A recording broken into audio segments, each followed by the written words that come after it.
is Marc 7 from the Uncanny Jurassic 5 MCs, and you're listening to MVRemix.com. Keep it locked. Peace. www.MVRemix.com. Is it true that Charlie Tuna's girlfriend at the time of the group's conception came up with the name for the group? Yeah, it's very true, yeah. She was actually making a joke. She heard the single. She was like, you guys think you sound like the Fantastic Five. You sound like the Jurassic Five. He was like, whoa, that's tight. Called us, ran the name by us. We were like, oh, yeah, that's the name. How has Power in Numbers tour been so far? I mean, it's been very successful. I think like 95% of all the shows have been sellouts. It's really good at the door, and the crowd is leaving with, good response. And, it's been very, very positive as far as just even promotion for us and just this whole campaign. I mean, we're only a month in, and we've done a bunch of television. We've done late-night shows. We've done NFL shows. It's just a lot more exposure for us. It's just Jurassic 5 in general this album. Yeah, I was at the Vancouver show on the Friday night, and that was insane. Really, I had a lot of fun in Vancouver. So what's the relationship between Breaks, Jonoso, Motley, and Jurassic 5? I mean, the community, the LA music community, LA is a giant place, but the music community is really small. And basically, we all jammed with each other before we all became groups, you know what I'm saying? Will Dog used to jam with the Unity Committee, who was myself, Charlie Tuna, and Kenneth. We knew him for a while. When he was in the band, and he used to play bass with us. And, we all just knew each other as just musicians and artists and things. And then we all broke off and did our own groups. And, that's the affiliation. How did Zakia land a role in Fastlane? He was pursuing acting, and he always wanted to do it. So, I mean, I think it more so came to Marco Ciega, who is the director of our video for The Influence. He was actually the director on that particular episode in Fastlane, and he had spoke to Soup during the making of the Influence video, and they were talking, and so he said if he had something coming up, he would give him a call, and he was true to his word. Yeah. Are there any plans for yourself or any other members of the group to pursue acting? I mean, anything is possible. Who knows? We'll just see what comes our way. Now, J5 often get compared to the Cold Crush brothers. What do you think about that?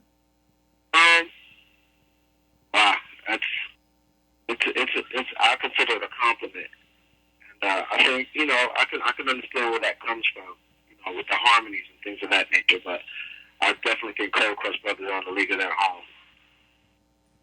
20 years from now, what do you want J5 to be remembered for? Just a solid group who always put out great albums and were dedicated to their work and just put on one of the largest shows in hip-hop. Now, there was some controversy associated with the track One of Them that emerged in Entertainment Weekly with some reader retaliation and whatnot. Do you have any comments about that? As far as what? A comment? Yeah. There was a comment. As far as basically there was an upheaval to some extent as to what was said on the track One of Them, and it labeled the group more so as being, I don't know, somewhat homophobic, and... No, that statement is actually, the line was made by, Juju from the Beatnuts, but my stand on this is basically, I'm not gonna sit and, be jumping around the issue of things of that nature. Nothing was made about anybody that was, gay or disrespecting gay people at all. And another thing is, I can't tell what another man is right. When I invite him on my track, he has the right to say whatever he wants. You know what I'm saying? So I'm not even going to get into the whole gay issue of J5 because we all know that ain't true about us. You know what I'm saying? Oh, no, I know that. The bottom line is you can't please everybody. Somebody's always going to find something. You know what I'm saying? And that's the bottom line. Yeah. I'm not gonna sit and make it like, we're gonna say something's always gonna offend somebody. You know what I'm saying? And when them offending people outright, you know what I'm saying? Now people are looking to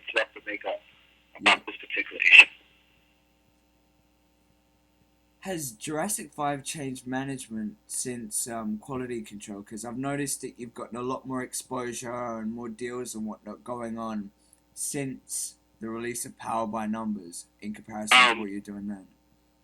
Power and Numbers was, well, actually, we still have the same manager, Dan Dalton, who we've always had from the beginning, but he is a part of the firm right now, which is our management team.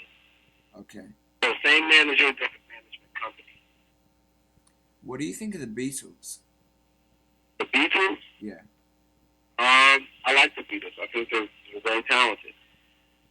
Incredible writers. Who inspires Jurassic 5? I can't speak for all the group, but as far as me, just early hip hop inspired me a lot. You know what I'm saying? That was my blueprint for doing hip hop. You know, the rock hymns, the BDPs, the Tribe Called Quest, the Big Daddy Kanes of the world.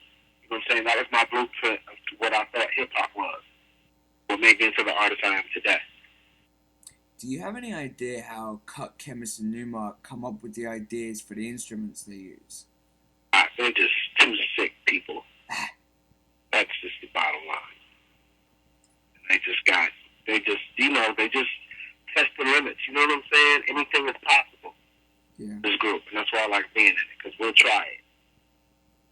With regards to your videos, they tend to be very original in terms of their concept and the way that you are depicted. Who is behind the choreography or the general ideas from the majority of them? The group, definitely. Everything, all the videos that you've seen, it's been a 50-50 thing with the group and the director. We won't work with any director who's trying to come in and just dominate their idea. It don't happen like that with us. If anything, we come together and we'll make up the concept, and then we'll build on whatever idea he has, and we'll meet halfway, and we'll just mesh ideas together. It's been that way since the beginning with all our videos, and it'll continue to be. Do you think J5 will be doing much more with Percy P? Are you going to be on his album?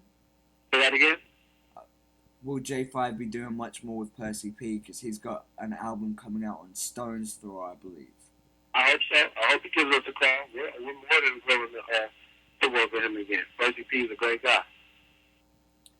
In the light of the recent murder of Jam Master Jay, a lot of controversy has surfaced about rap and hip-hop having an influence in gangs and violence in general. Do you feel that music can be responsible for violence? I don't know. It's really hard, man. I think it's just all, it boils down to people, man. I really can't blame it on music. You know what I'm saying? That's kind of a cop-out to me. I just think that people have things in their minds that they're going to do regardless. It's just embedded in them, and I think to just say, well, blame it on the music, it's too easy. You got to blame it on that person. You know what I'm saying? Because there's been killers who haven't listened to rap. You know what I'm saying? I can't blame it on the music.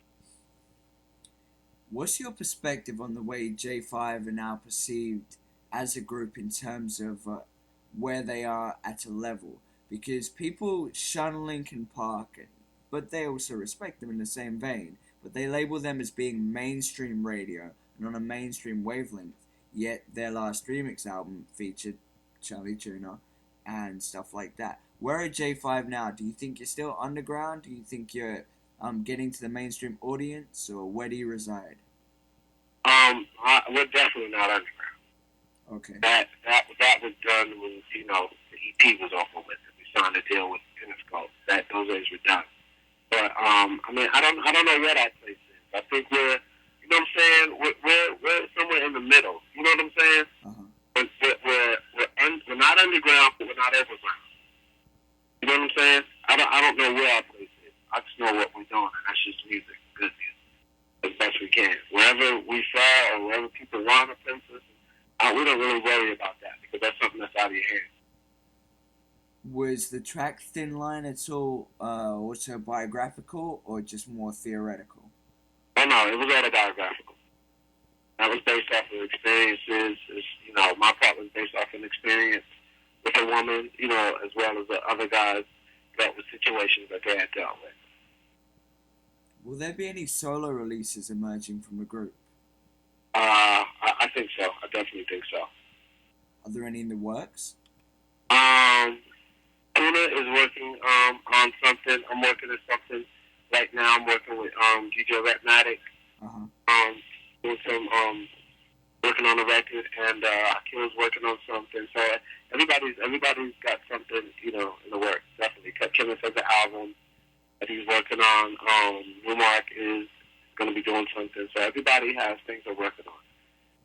Is there any material like guest appearances or whatnot from the group that we haven't heard yet that you can maybe tell me about? No. Okay. Are there any last words you'd like to put to your fans or potential fans that are going to be reading this? You know, just to fans or potential fans, just, you know, hip hop is in a weird state right now, and it's definitely a lot of artists definitely needing support of the consumer buying the record. You know what I'm saying? It's really crucial. So, you know, I'm down with everybody, you know, downloading stuff off the internet, but definitely go support artists, whether local or, you know what I'm saying, or national.